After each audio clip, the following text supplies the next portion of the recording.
Bonjour à tous, dans le nouvel épisode de la RX Vivien, ça continue.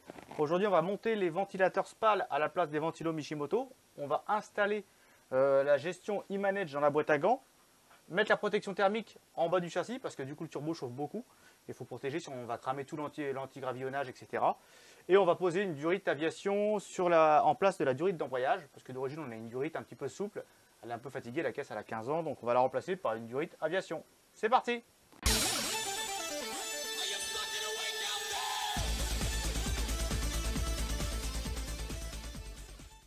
Donc voilà les beaux ventilateurs SPAL, je vous remets la référence en gros plan. C'est les deux mêmes, les deux mêmes, premier, deuxième, on se prend pas la tête, on met les deux mêmes.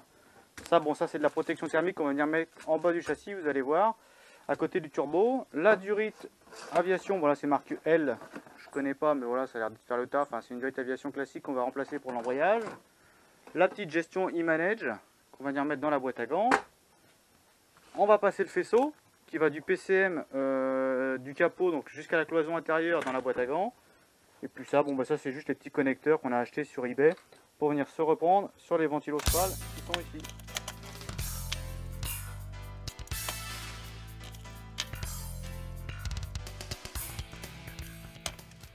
Donc voilà la platine débarrassée des deux ventilos Mishimoto.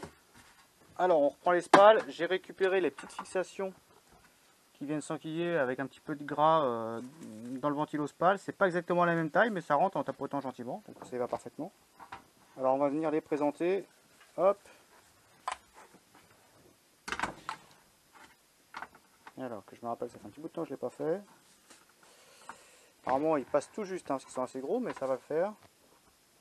Là et là. Ouais, ça c'était comme ça en fait. Je récupère, voilà. Je récupère le trou, hop, là et là, comme ça, voilà. Là je me reprends là. Ils sont tout juste vraiment l'un contre l'autre. Après on va les aligner, ça sert à rien, mais après un petit coup de feutre, on va juste tout bêtement pointer rien d'exceptionnel là où on va passer. Tac. Là c'est bon, je suis bête. On les met, hop, on remet les vis d'origine qui étaient fournies avec le kit Mishimoto qui vont très bien. Puis après on se recablera sur la voiture.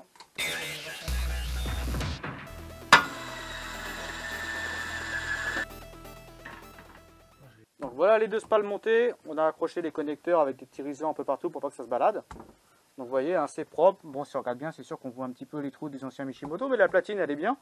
Donc on la conserve à chaque fois. On va remettre ça sur le radiateur Mishimoto directement. Et puis avec cela, c'est juste le jour et la nuit. Donc voilà ce que ça donne sur la 8 une fois monté. Donc on a repris la platine, remis sur le radiateur avec les vis fournies par Mishimoto. On a accroché tout, on a gardé les cosses fournies avec SPAL. Voilà, comme ça évite d'arracher leur fil ou de recouper, de faire des mauvaises connexions. Donc voilà, par contre sur les leurs, il ne faut pas se tromper. Si vous voyez, il y a un plus qui est repéré, puisque c'est des ventilos qui ont un sens. Là c'est des aspirants, et ils ne sont pas faits pour fonctionner en soufflant. Donc il faut vraiment respecter le plus et le moins, la polarité, c'est important. Après, après c'est du classique, on a un kit durée d'huile Mishimoto qui était déjà sur la voiture, qui est très bien. Tant qu'on a déposé le moteur également, donc on a mis la protection thermique tout le long en bas là-bas pour le turbo, parce que ça chauffe énormément. Et comme je vous disais, voilà, l'antigravillonnage, ça flambe assez facilement quand ça chauffe vraiment beaucoup sur piste.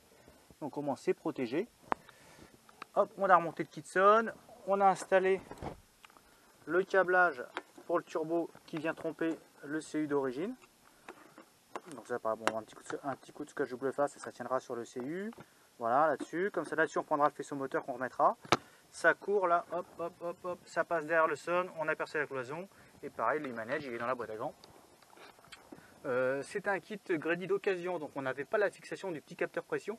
Donc bon, on a mis un petit régent pour l'instant, il tient bien. On verra si on le laisse là ou si on le bouge une fois le turbo en place. Et puis on a remplacé la durite, vous voyez, la durite d'embrayage, voilà, par une durite en aviation. Tant qu'on y est, qu'on a la place, pareil, c'est plus facile de le faire, c'est toujours un petit plus, donc c'est propre. Et on en profite, on a essayé de mettre un petit peu de WD-40 sur chacune des vis de réglage triangle. On va essayer de les sortir, elles sont bien grippées. On va essayer de profiter de l'occasion pour les sortir, mettre de la graisse cuivrée et les remonter. Comme ça, la prochaine fois qu'il vient, il fera une géométrie complète, au moins. Les mecs, ils pourront faire ça au top. Donc quand on a encore un petit peu de temps aujourd'hui, on va passer à l'installation de l'échangeur sur la voiture. Donc le voilà, comme je l'avais dit, c'est un kit qu'on a acheté d'occasion au Japon. Donc il a quelques petites égratignures, un peu de temps qu'il a. Surtout que ça c'est un des premiers kits, donc il doit dater à mon avis de 2005-2006. Mais globalement il est plutôt propre. Les petites pattes, le vendeur nous les a laissées déjà installées dessus, donc on va pas les renlever. Je vais vous montrer sur la voiture où ça vient, vous allez voir, c'est tout simple et bien foutu.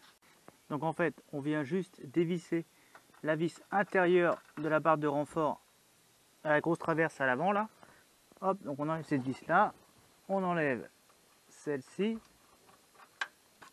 Donc voilà, première vis de mise à la main pour tenir, parce que tout seul forcément c'est pas vraiment évident. Ensuite, on va venir s'en prendre là. Alors, tu bascules. Hop. Deuxième vis de mise. On peut serrer l'échangeur à la main. Toc.